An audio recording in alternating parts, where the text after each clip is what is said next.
Hello दोस्तों, आपका स्वागत है हैशटैग सक्सेस विद दीपक में। पिछले वीडियो में हमने ब्रोंकियल या फेरेंजियल आर्क के बारे में पढ़ा था। इस वीडियो में हम फेरेंजियल क्लेफ्ट या फेरेंजियल पॉचेस के बारे में पढ़ेंगे। जैसा कि हमें पता है कि कितने फेरेंजियल आर्क होते हैं, तो 6 होते हैं, लेकिन 5 क्या होता है, उसमें एब्सेंट होता है। तो कौन कौन सा होता है? 1, 2, 3, 4 और 5 नहीं 6। ठीक है, 5 एब्सेंट हो जाता है, डिसअपियर हो जाता है। ठीक है, अब तो ये क्लेफ्ट क्या होता है? तो जैसा कि हमें पता है 3 जर्मिनल लेयर होते हैं, एक्टोडर्म, मेसोडर्म और एंडोडर्म। ये कवरिंग जो करता है वो क्या होता है? एक्टोडर्म होता है, और जो लाइनिंग करता है इनर, उसको कहते हैं एंडोडर्म। ठीक है, तो क्या होगा? जैसे कि हमें पता है हर मेसोडर्म के बीच में क्या होता है? बीच में एक क्लेफ्ट होता है। देखिए ऐसे, जब एक्टोडर्म ऊपर से कवरिंग करता है तो एक डीप मिलता है, जहाँ पर क्या होता है? क्या होता है? फेरेंजियल क्लेफ्ट उसको हम कहते हैं, उस डीप को, जहाँ पे इन्वेस्टिगेट करता है कौन? एक्टोडर्म। ठीक है, तो इतना तो समझ में आ गया। तब चलिए एक्टोडर्म के पॉचेस के बारे में हम पढ़ते हैं। जैसे कि हमें पता है, एंडोडर्म के पॉचेस, बाहर जो एक्टोडर्म बनाता है उसको हम क्या करते हैं? क्लेफ्ट कहते हैं। यही सेम इन्वेस्टिगेशन मतलब डीप कहाँ होता है? एंडोडर्म में होता है, उसको हम क्या करते हैं? पॉचेज। तो ये आपको तो समझ में आ गया क्लेफ्ट और पॉचेज में डिफरेंस क्या है। एक्टोडर्म जो बनाएगा वो कहेंगे क्लेफ्ट, और जो एंडोडर्म बनाएगा उसको कहेंगे पॉचेज। ठीक है, चलिए अब आते हैं क्या में, तो क्लेफ्ट में आते हैं। ठीक है, तो जैसा कि पता है कि हमारा नेक कहाँ से रन करता है? डॉर्सल एसेप्ट से वेंट्रल एसेप्ट तक। जो आर्क कवर करता है किसको? तो एक्टोडर्म को। तो जैसा कि पता है कि एक्टोडर्म जब कवर करता है तो यही डिप बनाता है, और ये डिप को क्या कहते हैं? Ectoderm cleft. जैसा कि हमने देखा कि एडल्ट जब नेक होता है तो उसमें क्या होता है? कोई भी ऐसा आई क्लेफ्ट नहीं होता है। ठीक है, ऐसा क्यों होता है? क्योंकि ये तो स्मूथ होता है। तो ये हम देखेंगे तो इसके फॉर्मेशन में पहले हम ये देखते हैं कि इसका फेट क्या है एक्टोडर्म क्लेफ्ट का। ठीक है, तो जब आप फर्स्ट क्लेफ्ट देखिएगा, ये है फर्स्ट क्लेफ्ट। ठीक है, तो फर्स्ट क्लेफ्ट का इन्वेस्टिगेशन कहाँ पे होता है? तो ये जब देखिए क्या है यहाँ पर, 1 मिनट, ये है फर्स्ट क्लेफ्ट। ये जब ये डीप करेगा तो ये बहुत नियर रहेगा किसके? फेरेंजियल पॉच के। ठीक है, तो ये फर्स्ट क्लेफ्ट बनाता क्या है? तो फर्स्ट क्लेफ्ट बनाता है टिम्पैनिक मेम्ब्रेन, क्योंकि ये ईयर के पास रहता है, तो बनाता है एक्सटर्नल एकॉस्टिक मीटस, और क्या बनाता है? कुटिकुलर टिम्पैनिक मेम्ब्रेन। ठीक है, और अगर ये कवर करना रहेगा तो जैसा कि हमने पिछले वीडियो में पढ़ा था, जो फर्स्ट फेरेंजियल आर्क है ये क्या बनाता है? तो लोअर और अपर जो बनाता है, जिसको फर्स्ट आर्क को दूसरा नाम मेनली कहा गया, क्या था? मैंडिबुलर प्रोसेस कहा गया था या आर्क कहा गया था। ठीक है, तो ये जो एक्टोडर्म है वो किसको कवर करेगा? तो किसको कवर करेगा? मैक्सिलरी या मैंडिबुलर को कवर करेगा। चलिए अब आते हैं सेकेंड। तो ये सेकेंड आर्क को आपको देख के लग रहा है, देखिए सेकेंड जो एक्टोडर्म है वो क्या किया है? का ओवर ग्रोथ हो गया है किसके ऊपर? तो जो सेकेंड ये है क्या है? क्लेफ्ट है, वो क्या हो रहा है? सेकेंड पर जो एक्टोडर्म आ रहा है वो क्या कर रहा है? थर्ड के ऊपर ओवर ग्रोथ हो रहा है। ठीक है, मतलब ये डायरेक्ट डीप नहीं किया है। तो इससे क्या होगा? तो इसमें एक स्पेस देखिए यहाँ पे नज़र आ रहा है, इस स्पेस को क्या कहते हैं? इसको कहते हैं सर्वाइकल साइनस। ठीक है, बाद में ये सर्वाइकल साइनस क्या होगा? तो ऑब्लिगेटेड हो जाएगा। ठीक है, तो ये जो ऊपर से कवरिंग हुआ, जो ओवर ग्रोथ हुआ, ये क्या का फॉर्मेशन करता है? ये प्लेटिज्मा का फॉर्मेशन करता है। ठीक है, ये क्या का फॉर्मेशन किया? प्लेटिज्मा का फॉर्मेशन किया। अब मान लीजिए ये जो सिस्ट है, इसमें जो ये सर्विकल क्या है? साइनस है, ये पूरी तरह ऑब्लिगेट नहीं हो पाया, तो क्या बनाएगा? ब्रैंकियल सिस्ट बनाएगा। ठीक है, ब्रैंकियल सिस्ट क्या होता है? Remnant of cervical cyst if cervical sinus is not fully obligated. अब क्या है? अगर इस जो ओपनिंग है वो कहाँ पे हो जाए? एक्सटर्नल, जैसे कि देखिए वो तो रह गया, पूरी तरह ऑब्लिगेट नहीं हुआ, तो क्या बना दिया? सिस्ट बना दिया। लेकिन अगर ये ओपनिंग बन जाए बाहर की ओर, ठीक है। तो ओपनिंग को तो हमें पता है कि फिस्टुला कहते हैं। तो कैसा फिस्टुला बनेगा वो, तो एक्सटर्नल ब्रैंकियल फिस्टुला बनेगा। अगर ये ओपनिंग अंदर की ओर हो जाए तो क्या बनेगा, इंटरनल ब्रैंकियल फिस्टुला बनेगा। यहाँ तक समझ में आ गया। एक बार फिर से समझा देती हूँ। जैसा कि हमें पता है हमारे पास कितने जर्म लेयर होते हैं, 3 जर्म लेयर होते हैं, एक्टोडर्म, मेजोडर्म और इंडोडर्म। बाहर के कवरिंग को क्या कहते हैं, एक्टोडर्म। बीच में जो होता है उसको मेजोडर्म, और जो अंदर में होता है उसको एंडोडर्म। ठीक है। जो कवरिंग होता और ये जो आता है सबसे पहले ये कहाँ से आता है, डॉर्सल से वेंट्रल की ओर आता है। जैसे कि हमने पिछले वीडियो में देखा है, डॉर्सल से वेंट्रल में आता है और इसके बीच में क्या होता है, मेजोडर्म होता है। ठीक है। अब जब बाहर से कवरिंग करेगा हमारा कौन, एक्टोडर्म, तो ये डीप करते हुए कवरिंग करेगा। जैसा कि मैंने पिछले वीडियो में बताया था। तो इस डीपिंग को ही क्या कहते हैं, एक्टोडर्मल क्लेफ्ट कहते हैं। अंदर में भी क्या करेगा, डीप करेगा।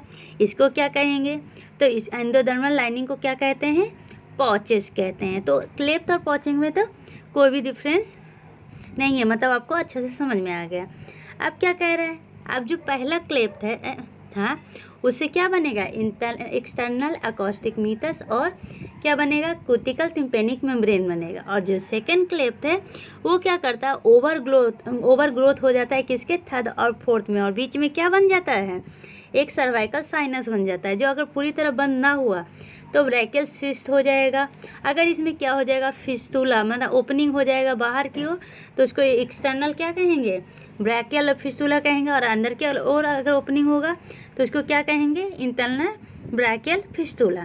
ठीक है, यहाँ तक पूरी तरह समझ में आ गया होगा। चलिए अब आते हैं फेरिंजियल पॉच में। ठीक है, तो फेरिंजियल पॉच क्या किसको कहते हैं, जैसा कि आपको पता है फेरिंजियल पॉच किसको कहते हैं, इंडोडर्मल जो लाइनिंग बनाता है उसमें जो डीप इन होता है और जो इन्वेस्टिगेट होता है उसको कहते हैं फेरिंजियल पॉच। ठीक है, तो मेनली फेरिंजियल पॉच कैसे होगा, तो जब ये जो कोड होता है वो डॉर्सल से वेंट्रल स्पेक्ट की ओर आता है और दो फेरिंजियल आर्क के बीच में जो स्पेस होता है इनर तरफ, ठीक है, उसी को कहते हैं फेरिंजियल पॉच। यहाँ तक तो समझ में आ गया। अब देखिए ये पिक्चर समझिए, ये जो पिक्चर यहाँ पे दिखा रहा है ये क्या है, ये लेटरल एस्पेक्ट है। तो इंडोडर्म का मीडियल एस्पेक्ट कहाँ पे होता है, यहाँ पे ये मीडियल एस्पेक्ट है और ये लेटरल एस्पेक्ट है। तो जो अभी हम डिस्कस करेंगे वो लेटरल एस्पेक्ट के बारे में डिस्कस करेंगे। ठीक है, इंडोडर्मल पॉचेस के लेटरल एस्पेक्ट। मीडियल में क्या बनेगा, तो टंग बनेगा, बहुत चीज़ बनेगा, लेकिन मेनली जो अभी हमारा डिस्कशन है वो लेटरल एस्पेक्ट में। आते हैं फर्स्ट, ये है फर्स्ट इंडोडर्मल लाइनिंग का पॉच। ठीक है, तो जो फर्स्ट पॉच है वो क्या बनाता है, तो जो फर्स्ट पॉच है वो अब इससे पहले भी एक चीज़ जानने की बात है, क्या, तो जितना भी पॉचेज हैं उसके दो विंग्स होते हैं, डॉर्सल विंग और वेंट्रल विंग्स। लेकिन एक फर्स्ट को छोड़ के, फर्स्ट के सिर्फ डॉर्सल विंग होते हैं, वेंट्रल विंग नहीं होता है। ठीक है, तो ये क्यों बताया, तो देखिए जैसे कि फर्स्ट का जो डॉर्सल विंग है वो ये सेकेंड पॉच के डॉर्सल विंग्स के साथ मिलके क्या बनाता है, तो बनाता है टिम्पैनिक रेसेस। ठीक है, अब जब टिम्पैनिक रेसेस बनाएगा, जो ये प्रॉक्सिमल पाथ है, ये प्रॉक्सिमल पाथ क्या को बनाएगा, ऑडिटरी ट्यूब को, और जो डॉर्सल पाथ है वो क्या बनाएगा, टिम्पैनिक कैविटी को। ठीक है, और क्या किसको किसको, तो mastoid antrum, tympanic membrane, mucosal layer, ये सब का फॉर्मेशन करेगा। यहाँ तक समझ गए। अब आते हैं क्या, तो जो अब इतना तो समझ गए कि फर्स्ट ये पॉच क्या करता है। तब ओवरऑल टिम्पैनिक मेम्ब्रेन के बारे में पढ़ते हैं। जैसा कि हमने पढ़ा है जो इसका एम्ब्रियोनिक डेवलपमेंट होता है वो तीनों लेयर से होता है, एक्टोडर्म, मेजोडर्म, इंडोडर्म। ठीक है, तो एक्टोडर्म क्या करता है, लाइनिंग करता है एक्टोडर्म को। मेजोडर्म क्या करता है, म्यूकोसल लाइनिंग करता है, सॉरी इंडोडर्म म्यूकोसल लाइनिंग करता है। और मेजोडर्म क्या करता है, जो फाइब्रस लेयर होता है ना वो बनता है मेजोडर्म के द्वारा। तो अब हम कह सकते हैं कि टिम्पैनिक मेम्ब्रेन किसके द्वारा बना, तीनों लेयर के द्वारा बना, मेजोडर्म, एक्टोडर्म और एंडोडर्म के द्वारा। ठीक है, अब आते हैं सेकंड फेरिंजियल पॉच। जैसा कि हमने बताया कि सब में क्या होता है, ये डॉर्सल और वेंट्रल वेन दोनों होते हैं विंग। तो डॉर्सल विंग से क्या बन गया, वो टिम्पैनिक रेसेस बन गया। अब आते हैं वेंट्रल पार्ट में। तो वेंट्रल पार्ट में क्या बनेगा, तो जैसा कि इसमें नाम लिखा हुआ है, जो वेंट्रल कंपोनेंट है वो गिव राइज टू टॉन्सिल। ठीक है, क्या करेगा, टॉन्सिल को बनाएगा। और क्या करेगा, जो इसका डीप है ना वो ज़्यादा ही इन्वेस्टिगेट होता है, वो फॉर्म करता है इंट्रा टॉन्सिलर क्लेफ्ट को। कंफर्म हो गया। और डॉर्सल पार्ट तो पता है, आइए वेंट्रल पार्ट। अब आते हैं किस में, थर्ड में।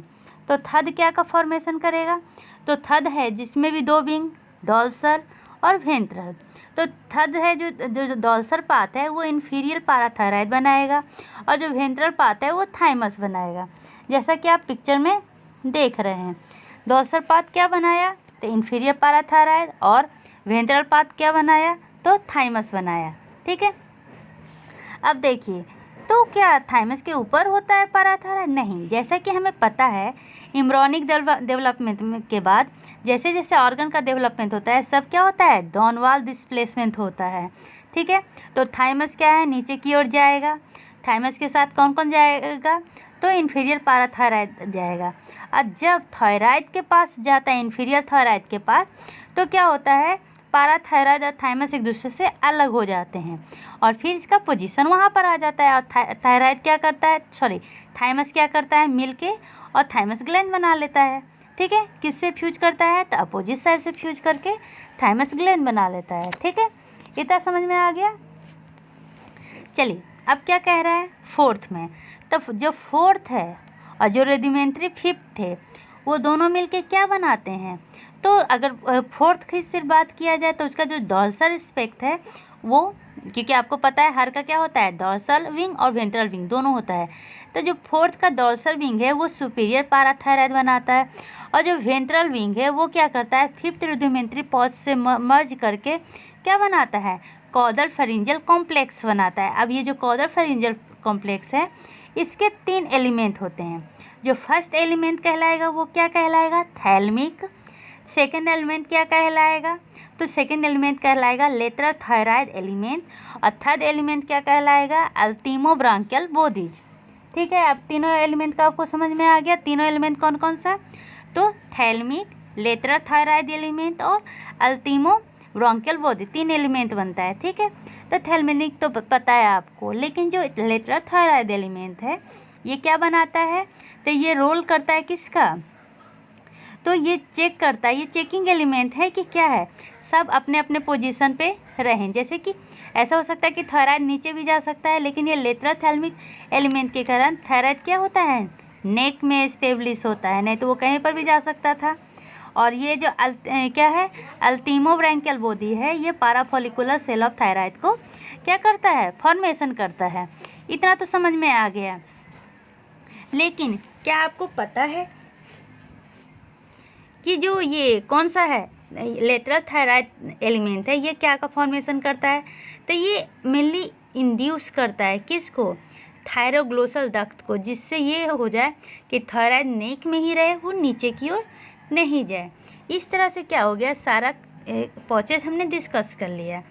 अब क्या है, तो एक बार रिवीजन करते हैं। ठीक है, तो जो पहला पॉच है वो क्या का फॉर्मेशन किया है, ट्यूबो टिम्पैनिक रेसेस का।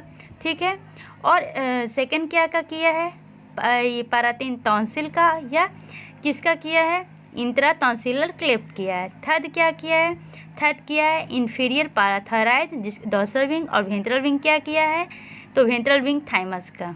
ठीक है, लेकिन एक बात और, जैसे कि इन्फीरियर पाराथायराइड यहाँ पर तो है थर्ड के द्वारा बना है, और सुपीरियर पाराथायराइड फोर्थ के द्वारा बना है, तो क्या जो ये जो एक्चुअली में पोजीशन है उसमें तो इन्फीरियर पाराथायराइड नीचे होता है, सुपीरियर ऊपर होता है। तो जो इसका नेमिंग है वो अकॉर्डिंग टू द डेवलपमेंट नहीं है, इसका naming according to the position है। अकॉर्डिंग टू डेवलपमेंट में तो इन्फीरियर पाराथायराइड थर्ड पॉच से आया है और सुपीरियर फोर्थ से आया है। तो ये याद रखिएगा, जो नेमिंग है अकॉर्डिंग टू पोजीशन है, ना कि अकॉर्डिंग टू डेवलपमेंट। ठीक है, मेन ये रिवीजन का यही मेन एक स्टेप था। आशा है आपको ये फेरिंजियल पॉच ये समझ में आया होगा, और ब्रैंकियल क्लेफ्ट। अगले वीडियो में हम नए टॉपिक के साथ मिलेंगे, तब तक के लिए bye bye, take care, see you.